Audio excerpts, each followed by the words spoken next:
Olá a todos.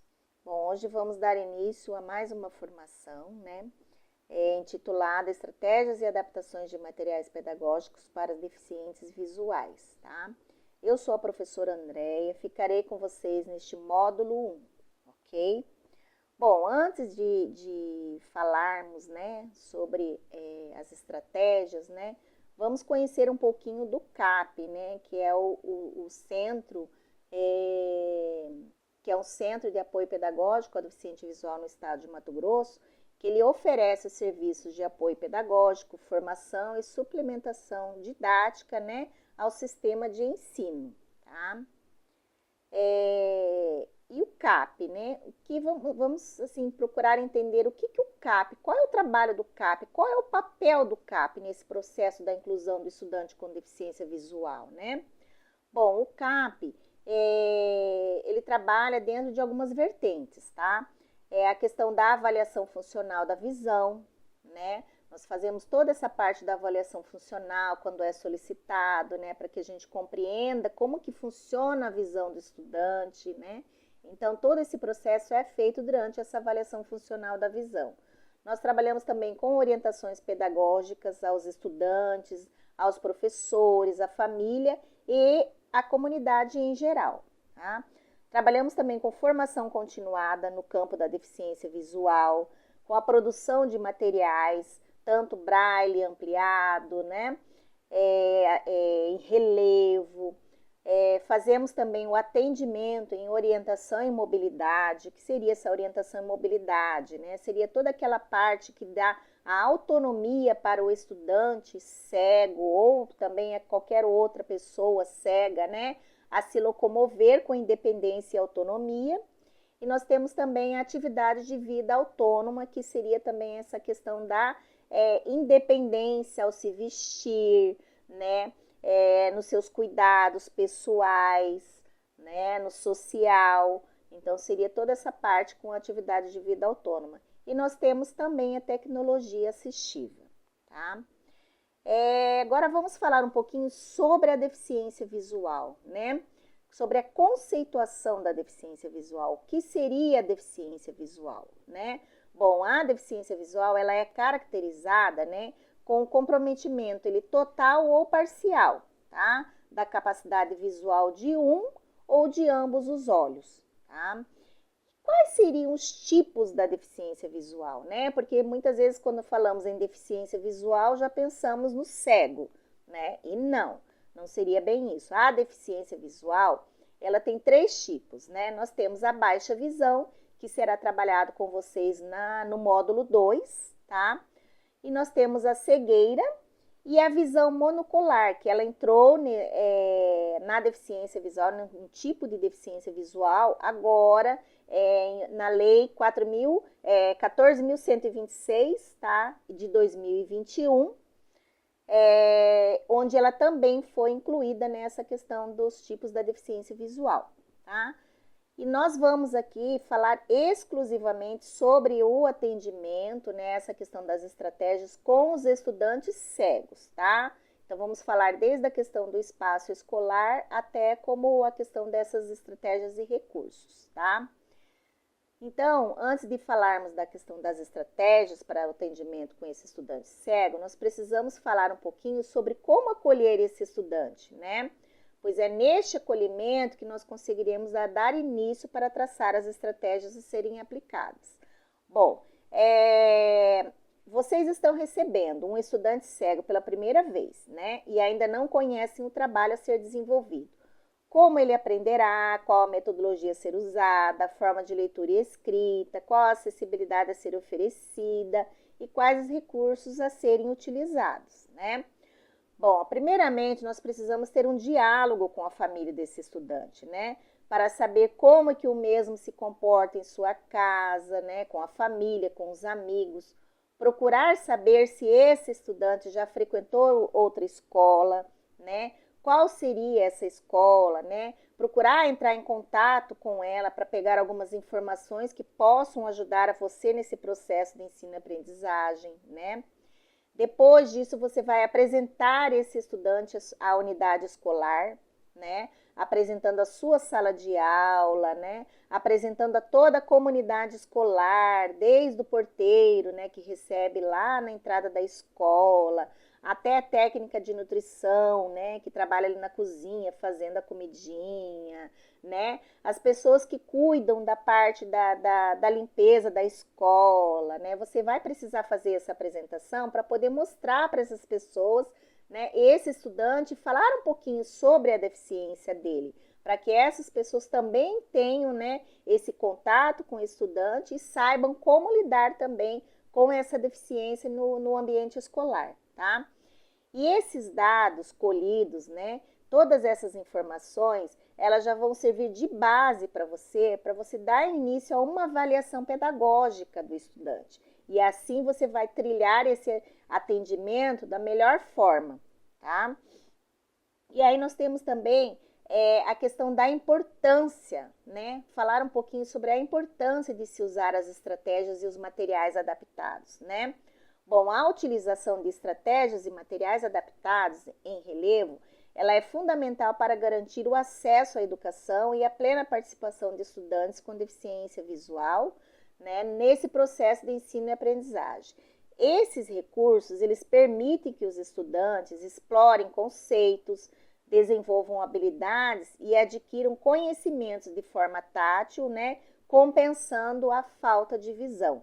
Porque, infelizmente, hoje o nosso mundo é muito visual, né? E nós que somos videntes, nós já temos a questão visual que nos ajuda a criar esses conceitos, né? Agora vamos falar assim um pouquinho, né, sobre algumas estratégias e tipos de materiais em relevo, tá? Nós temos assim os mapas e gráficos, nós temos os modelos e as maquetes, nós temos os esquemas e diagramas, nós temos jogos e brinquedos adaptados. Esses itens, eles serão trabalhados no módulo 3, tá? Onde vocês ficarão com a parte de material adaptado em relevo. Então, é onde será mais detalhado esta questão desses materiais, tá? Do uso desses materiais. Nós vamos aqui trabalhar mais assim, a questão dos livros e materiais didáticos em braille, tá? Softwares e ferramentas digitais acessíveis e a audiodescrição, que também é uma estratégia que ela precisa ser utilizada também no ambiente escolar e também no ambiente social, dentro e fora, né, em qualquer espaço, tá?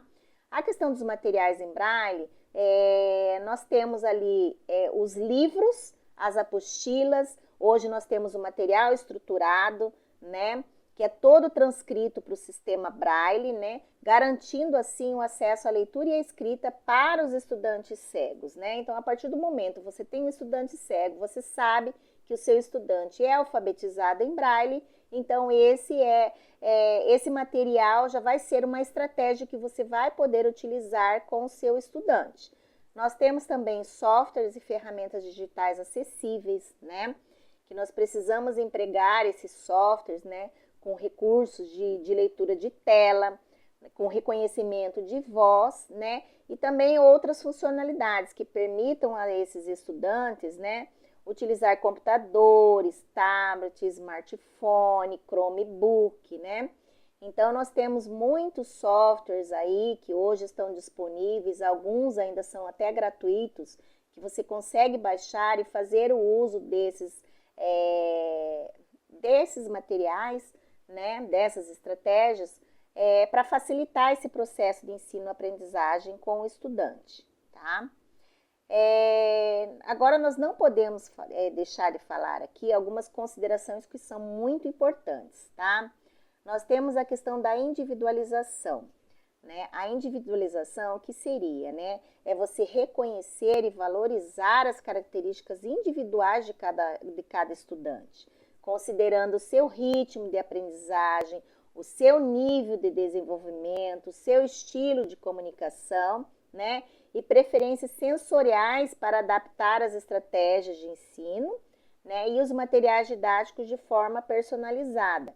Porque é lógico, eu não vou trabalhar um conteúdo com o estudante do ensino fundamental ou dos anos iniciais eu não vou trabalhar com o mesmo material para o meu estudante do ensino médio, né? Porque nós temos aí a questão do nível de desenvolvimento, né? Porque afinal os estudantes cegos, muitas vezes ele tem só a parte visual, a falta dessa parte visual, mas o cognitivo dele é preservado, totalmente preservado, né? Então, por isso que nós precisamos ter esses cuidados, tá? Outra consideração importante seria a formação continuada, né? Capacitar os professores para utilizar esses recursos adaptados, né, de forma eficaz e promover uma inclusão dos estudantes com deficiência visual na sala de aula, né? Então, por isso que hoje todos vocês estão aqui, justamente, né, para se capacitar e também poder fazer o uso do que vocês estão adquirindo, né, o conhecimento que vocês estão adquirindo aqui, para poder utilizar no ambiente escolar, tá? Outra consideração é a acessibilidade universal, né?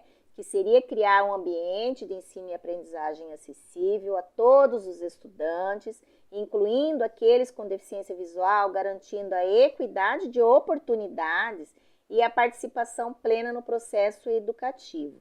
Gente, equidade de oportunidades. Os nossos estudantes, eles precisam de oportunidades, tá? Então, é por isso que nós precisamos, a busca desses recursos, dessas estratégias, é justamente para dar essa oportunidade a esses estudantes, tá? E outra consideração é a promoção da autonomia, né? A promoção da autonomia é incentivar a autonomia dos estudantes, né? Ensinando-lhes técnicas em leitura, braille, né? Para aqueles que não são alfabetizados, nós precisamos passar essas técnicas de leitura e escrita braille. A utilização de bengalas, que é muito importante. Isso é muito importante. Nós sabemos que tem alguns que não gostam de fazer uso da bengala. É lógico, você não vai obrigar o seu estudante a fazer uso da bengala, mas você precisa mostrar para ele que é através desse instrumento que ele vai conseguir, né, se locomover com total independência e autonomia, tá? Nós precisamos também dar o acesso à tecnologia assistiva e outras ferramentas, né, que permitam a eles realizar as atividades cotidianas, né, com total independência e segurança, tá? Vamos falar um pouquinho também sobre as práticas pedagógicas inclusivas, né? Nós temos aqui a descrição de atividades e tarefas, né? Então, nós precisamos descrever detalhadamente as instruções, né? Os procedimentos e as etapas de cada atividade, né? Para que com isso a gente garanta que o estudante compreenda o que se espera dessas atividades e como realizar as tarefas de forma eficaz, né? Então, tudo que você for fazer com seu estudante cego, você precisa antes, né, ter toda aquela parte do planejamento e com isso você passar isso para ele antes de entregar essa atividade para que ele consiga resolver, tá? A utilização de uma linguagem acessível, evitar expressões assim idiomáticas com gírias, né, figuras de linguagem, né? Porque isso pode ser de difícil compreensão para ele. Então, você precisa optar por uma linguagem mais clara, mais objetiva e descritiva, tá? A promoção da participação ativa. Nós precisamos sempre incentivar a participação dos estudantes cegos, né, em discussões, em debates, em atividades, em grupo, né, criando um ambiente acolhedor e inclusivo, né, para que valorize sempre as suas contribuições e as suas potencialidades, gente, tá? A questão da potencialidade, isso nós precisamos deixar sempre assim bem claro, tá? A questão das potencialidades, nós precisamos estar atentas a essas potencialidades. É isso que nos leva assim a ter um desenvolvimento melhor e o ensino e aprendizagem com os estudantes com maior facilidade, porque a gente precisa acreditar nessa potencialidade do estudante, tá? Essa avaliação justa e acessível, adaptar métodos de avaliação utilizando provas escritas em braille, né, apresentações orais, portfólios e outras ferramentas assim que permitam aos estudantes cegos demonstrar sempre seu conhecimento e as suas habilidades de forma justa e equitativa. Nós temos aí, vocês estão passando por um processo agora de avaliação, né, que é um instrumento de avaliação que está sendo, né, aplicado nas unidades, né? Esse instrumento vai ser muito bom para vocês, né? Porque nós sabemos que a questão de algumas avaliações que estão sendo dispostas para os nossos estudantes, muitas vezes para eles não são acessíveis realmente, né? Mas é por isso que esse instrumento, né, de avaliação que está sendo, né, disponibilizado nas unidades aí, vai ajudar muito a vocês nesse processo, tá? Então é muito importante a participação de todos nessa questão desse instrumento avaliativo, tá? A colaboração entre professores e equipe escolar, gente. Nós sempre falamos assim a questão do trabalho em equipe, incentivar o trabalho colaborativo entre professores, especialistas em educação especial, orientadores pedagógicos e outros profissionais da escola, tanto para o planejamento, desenvolvimento e para a implementação de estratégias também de cada estudante, tá? Então não adianta eu falar, o estudante cego, ele é só estudante da sala de recursos. Não, ele é estudante da escola, tá? Então por isso que o trabalho em equipe é fundamental, que o resultado nesse processo de ensino e aprendizagem tenha sucesso, tá? Manter uma comunicação aberta e constante, manter sempre uma comunicação aberta e constante com os pais, os responsáveis dos estudantes, tá? Informando sempre o seu processo escolar, as necessidades individuais, também e as estratégias que estão sendo utilizadas em sala de aula, tá? Promovendo assim um ambiente de parceria e colaboração para o processo da aprendizagem desse estudante, tá? Então mantenha esse elo com a família a todo instante, tá? Principalmente nessa questão de mostrar o progresso do estudante. Isso é muito importante, que a família saiba, tá, desse progresso. Tá? Isso é extremamente importante. Outra coisa, vamos falar aqui agora sobre a questão de uma estratégia, né? Como nós falamos ali de materiais em Braille, né? Vamos falar um pouquinho sobre o sistema Braille, né? O que seria o Braille, né? Esse sistema Braille. Ele é um sistema, tá? De pontos em relevo, importantíssimo para a alfabetização de pessoas cegas e abre as portas para a comunicação escrita, a educação, o trabalho, a vida social e a cultura, tá? O Braille ele é composto por 63 ou 64 combinações de pontos. Nós falamos 63 ou 64 porque em muitas publicações vocês vão ver lá 64 combinações, tá?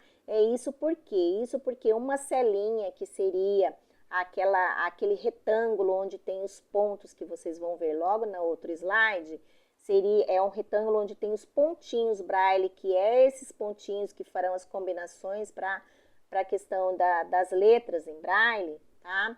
Então, quando eu uso uma cela vazia, que seria, na verdade, o espaço de uma palavra para outra, ele também entra como uma combinação de pontos. Por isso que nós falamos 64, tá? E aqui nós vamos apresentar para vocês a cela Braille, tá? Nós temos aí a cela Braille, tá? Tanto na leitura, tá? Quanto na escrita. Como que isso funciona? Bom, o Braille, ele é feito da seguinte forma. Nós fazemos a leitura do Braille igual a nossa leitura, tá? A leitura, ela é feita da esquerda para a direita. Por isso que os pontos do Braille, tá? Eles são compostos da forma que está nesta cela Braille da leitura, tá? Que é os pontos 1, 2, 3 de cima para baixo do lado esquerdo e o 4, 5, 6 de cima para baixo do lado direito. Tá? Isso na leitura. Por quê? Porque a escrita do Braille, ela é diferenciada. Nós fazemos a escrita do Braille da direita para a esquerda. Não sei se vocês lembram quando nós passamos por todo o processo lá na educação infantil, daquela questão de desenhos espelhados, né? Vamos fazer a outra metade do desenho de uma forma espelhada. O Braille seria mais ou menos isso, tá? A escrita dele é feita de forma espelhada. Então, os pontos que estariam do lado esquerdo, eles passam a ficar do lado direito, porque nós vamos começar a escrita pelo lado direito, né? Então, vocês podem verificar na imagem que ele está na cela da escrita, os pontos já estão da direita para a esquerda. Então, ele começa na direita de cima para baixo, 1, 2, 3, e na esquerda de cima para baixo, 4, 5, 6, tá? Bom, é importante destacar para vocês, né, que o uso do sistema Braille como recurso metodológico para o processo de ensino-aprendizagem de pessoas cegas deve ser estimulado desde a educação infantil e desenvolvido ao longo de todas as demais etapas da educação básica, tá? Para que ao adentrar no ensino superior, o estudante cego não apresente dificuldades na comunicação de escrita e no processo de leitura. Agora vamos apresentar para vocês alguns materiais em Braille, tá? Nós temos aí na imagem, tá? Nós temos a imagem de vários materiais produzidos em Braille. Nós temos uma imagem com os materiais estruturados da FGV, tá? Que foram produzidos em Braille. E nós temos também os livros didáticos de algumas unidades escolares que trabalham ainda com livros didáticos, principalmente das escolas municipais, tá? Então, aí também estão as imagens desses materiais, tá? Que foram produzidos em Braille. Nós temos também a questão dos materiais em áudio, né? Então, muitas vezes, principalmente quando chega no ensino médio, alguns estudantes, eles utilizam muito a questão do áudio, né? Então, tem essa questão também dos materiais que são gravados, né? E aí sim é fornecido o CD para o estudante para que ele possa ter acesso a esse material em áudio, tá? Mas hoje também nós temos a questão dos e-books, né? Que são livros já gravados, né? E disponibilizados aí pela internet, né? Nós temos muito acesso em muitos e-books também que podem ser utilizados também nesse processo, tá? E nós vamos falar um pouquinho agora sobre os softwares e os programas acessíveis, né? Nós temos o DOSVox, tá? Que ele é um software que ele é gratuito também. Você pode baixar, aí nós temos o link, tá? Para acesso a esse software, tá? Nós temos o NVDA, que é um leitor de tela, que ele é muito utilizado e muito conhecido, tá? E nós temos o JAWS também, que é um leitor de tela, tá? Só que o JAWS, ele parece-me que agora ele não é gratuito, tá? Então, assim, o DOSVox e o NVDA são os mais utilizados, tá? E nós temos também a questão da audiodescrição, gente. A audiodescrição, assim, também é um recurso, assim, extremamente importante, tá? Porque nós hoje, infelizmente, como eu já falei, que o nosso mundo, ele é muito visual, né? Nós percebemos muito através dos nossos livros didáticos que os livros, eles são muito visuais nas questões, assim, de atividades, principalmente, né? Que as atividades, elas são hoje muito baseadas, assim, e relacionadas a imagens, né? Então, como que eu vou trabalhar isso com o meu estudante? Então, a audiodescrição é um recurso, tá? Que através de que transforma, né? Traduz, né? Imagens em palavras, né? Permitindo que as pessoas cegas ou com baixa visão, né? Consigam compreender conteúdos audiovisuais ou imagens estáticas, né? Como filmes, fotografias, peças de teatros e entre outros. Hoje em dia nós temos muito filmes, né? Filmes, propagandas, né? Que fazem uso da audiodescrição, né? E esse é um recurso que nós precisamos começar a fazer uso diariamente, tá? E aqui nós temos aqui algumas dicas para fazer as descrições baseadas nas diretrizes da audiodescrição, né? Descrever o que vê, o que, quem aparece, onde, as ações, o tempo, o enquadramento, as características físicas, as roupas, cores e outros elementos visuais. Nós precisamos também organizar a descrição do geral para o específico, né? Da esquerda para a direita, de cima para baixo, né? Por exemplo, quando você for fazer a sua audiodescrição ou autodescrição, né? Porque é normal, tanto áudio como autodescrição, tá? Você precisa ter uma sequência, você vai sempre começar de cima para baixo, né? Falando primeiro da sua imagem, do seu rosto, né? E depois sim você vai falar das vestimentas, né? E de outros acessórios que você faz o uso, tá?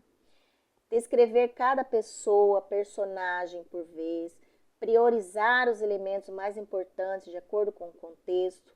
Nunca você vai dar a sua opinião, tá? Porque ali é uma imagem, você não vai dar a sua opinião. Por exemplo, se você vê uma imagem, ela está assim, parece que a pessoa está zangada.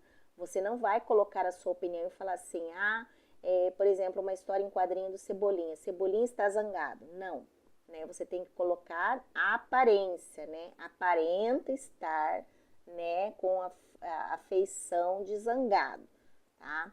Não vai interpretar as imagens, mas dar as informações para que a pessoa faça a sua interpretação, tá? Usar linguagem clara e objetiva e adequada ao público-alvo. Nas avaliações, escolher as informações sempre em função da resposta à prova e do pouco tempo disponível, tá? Aí, ó, sobre a questão da orientação e mobilidade, como nós falamos lá no início, né, na questão da autonomia, né? A orientação e mobilidade, ele é um processo amplo e flexível que permite ao usuário conhecer, relacionar-se, deslocar-se de forma independente e natural nas mais diversas estruturas, espaços e situações do ambiente, tá? Vamos falar aqui também sobre os leitores de tela para smartphone, né? Hoje nós temos, né, o Talkback, que ele é muito utilizado principalmente para os Androids, né? E o VoiceOver, que ele é utilizado principalmente para o iPhone, né? Esses telefones mais sofisticados, né? Então, esses aplicativos, eles já vêm nativos nos aparelhos e eles só precisam ser ativados para serem usados, tá? Outro método também, uma estratégia, um recurso, seria a gravação, né? Você permita sempre que o seu estudante faça o uso da gravação durante as aulas, né? Que ele use o gravador e de demais recursos da tecnologia assistiva, né? Para facilitar esse processo, né, de ensino e aprendizagem, tá? E para finalizar, né, busque sempre estratégias diferenciadas para o trabalho com seus estudantes, né? Viabilizando sempre a imaginação, a criatividade e outros canais de percepção e expressão, né? Como a tátil, auditiva, a olfativa, gustativa e a sinestésica, né? Além da reflexão, da manipulação e da exploração dos objetos de conhecimento, tá? A utilização de estratégias, tá, e de materiais adaptados em relevo, aliada a uma prática de ensino inclusivo e de qualidade, ele contribui muito e significativamente para o sucesso escolar dos estudantes com deficiência visual, né? Promovendo assim a sua autonomia, a sua independência e o seu desenvolvimento integral, tá? E aqui é como você solicitar esse atendimento, essa orientação ao CAP, né? Então, você vai entrar no site do CACIES, né, que é o www.cacies.com.br. Lá vai ter uma aba do lado, logo na página inicial, do lado esquerdo, na parte de cima, né? Você vai ver lá, clique aqui, que é onde você vai clicar e você vai ter acesso a todos os núcleos que compõem o CACIES. E ali você vai ver qual que vai ser útil para o seu estudante, né? E aí você vai clicar no núcleo, por exemplo, nós temos o CAP, né, que é específico para estudantes com deficiência visual, o CAS, que é para estudantes com deficiência auditiva, o NAS, estudantes com altas habilidades e superdotação, e nós temos também o NASE, né, que é mais específico, né, para outras deficiências e transtornos, tá? Então, sempre que você precisar de qualquer serviço, só você entrar no site do CACIES e fazer a sua solicitação, que chegando a demanda, os demais núcleos entram em contato, né, para dar continuidade no atendimento. E é isso. Obrigada a todos e que tenhamos sucesso.